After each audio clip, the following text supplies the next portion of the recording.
Elected member for Salisbury and former employee of the DBPL, Hector John, says the lack of inputs for farmers could seriously affect the banana production. He says agriculture production is faced with serious implications due to government's neglect of the industry. He is calling on the various ministries to put a policy in place to resuscitate the industry. By the powers that be, I mean, we do not have an agriculture policy where we could ensure that our sector continue to thrive and develop. You know, and around the island we only see abandoned farms, and that is not what we want. That is heading in the wrong directions. Farmers, the families, the friends, everybody, the entire society, Dominican society has been affected because of that neglect towards the agriculture industry. So a lot needs to be done, and we have to ensure that the agriculture ministry and also the Ministry of Trade put forward a policy in the very near future that will take agriculture forward. John says maintenance of Dominica's regional market share is significant. He says the quality in which Dominica's produce is being exported needs to be revised. Markets. We have a lot of short-term crops. We have the lettuces, the cabbages, the tomatoes, cucumbers. Within 3 months, they're ready. But do we have the external markets? The markets are there. Are we going out there and finding markets and for the farmers and ensure those markets remain sustainable in a very long term for the farmers to continue and have a plan to expand on those markets within the region? I'm sure there are markets that we can get, but as we heard recently, that we have to ensure that we have quality when we're exporting, and then we can think of the quantity. We have to ensure that there's quality, and we know our farmers can produce, but we want to ensure that they have the support from the government providing that vehicle for them in terms of market and the enabling environment so they can expand and continue to grow. Former parliamentary representative for Salisbury and former employee of the DBPL, Hector John. Parliamentary representative of the Salibia constituency, Ashton Grano, is calling upon residents of Marigot to vote against the elected representative Edison James. Grano told a rally in Marigot to endorse the DLP candidate, Dayton Baptist, that it is not a matter of love, but who has the interest of the people at heart. Yes, the by-election is not one of whether you love Dayton or whether you like James. It is one of who has the interest of the people at heart. And as you know, when a party has been so successful at the polls in a general election, and you have not helped in making this party successful, now that you have gotten a second chance, you should think seriously about changing your mind. So this election is about a change of mind of candidate.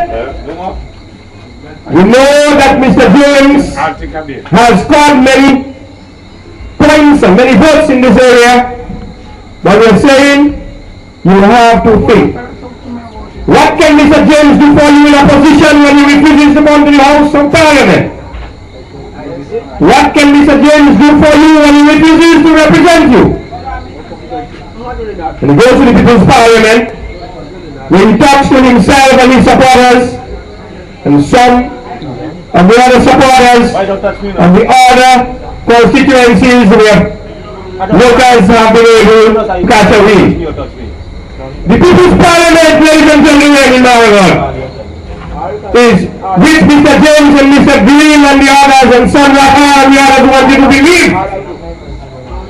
It is the true Parliament. We ask you to think, how can you have a People's Parliament outside of the legal Parliament?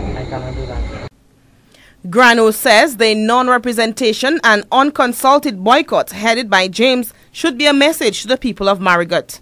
So Mr. James has been here and Mr. Here and the others have been doing something. I wouldn't want to say illegal, but I'm telling you that the Constitution makes provision for elections and for people to elect people of their choice. So if you, after realizing that the Labour Party had been elected 18 to 3, would want to think that Mr. Mr. James has a right, yes, you elected him, but that he has a right to take your vote and go outside of Parliament with it. Then you must ask yourself a question. Is Mr. James really interested in genuinely representing us? And you can go back, you know, for the last 5 years when Mr. James was Prime Minister of this country. And you can ask yourself, what was it, or what is it, that Mr. James has been able to achieve as Prime Minister and as your parliamentary representative? Parliamentary representative of the Salibia constituency, Ashton Grano. 24 students of the St. Martin Secondary School have said goodbye to their alma mater at the graduation ceremony today under the theme Moving to Higher Heights with God on Our Side. Education Minister Peter Saint-Jean told the graduating class that they should go out and demonstrate the principles that have been passed on to them for the 5 years. Demonstrate clearly to the males of society that you can make a difference. Because the reality is that our society indeed is depraved. However, just as a fish swims constantly in seawater, which is very salt, but is not affected by the concentration of salt in its environment, so I believe you can go out there and not get contaminated or polluted by what goes on around you. You have been exposed to the 6 pillars of character at your school. I want you to remember that character is moral strength. And people who are of sound character, they are balanced in their judgment. Therefore, graduates of St. Martin Secondary, go out and demonstrate the principles, the values that have been passed on to you during those 5 years at St. Martin Secondary. Education Minister Peter Saint-Jean, Casey Bernard captured the Valedictory Award and Joy Augustine Principals Award.